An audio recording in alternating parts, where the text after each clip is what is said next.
Jerry McPeters, I would put it to you. This was $9 million of outside spending versus about $3 and change of candidate spending.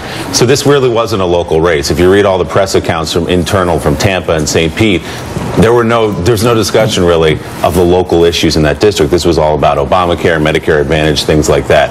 So what are the big takeaway lessons if you're a national Democrat or a national Republican? What do you do come November? I think there's no doubt this was an extremely disparaging blow to national Democrats, no doubt. But if I could play the contrarian here for a little bit, I did some reporting on this, and I talked to a Republican consultant working on the race who told me that the Obamacare issue moved the base on both sides. It was critically important in getting Republicans to the polls to vote for Jolly, and it was important in getting Democrats to the polls to vote for Sink.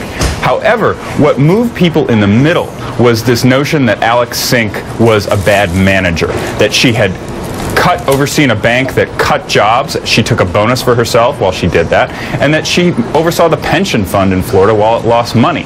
And that was the motivating issue for people that turned them out in a very close election and swung it her way. So I don't know that Obamacare is everything in this case, and that's what a lot of Republicans in Florida think. Well, I've got to say that's what I think. I think it is. I think 2010, an off-year election history shows Obamacare sunk Democrats in 2010. I think we may have something historic here happening, where you have one act actually causing grave damage to a political party, 2 midterms in a row. And you know, Mika, I personally believe Alex Sink's consultants that had her stand in front of the camera that says fix the Affordable Care Act, I think that's a horrible mistake. I said it yesterday.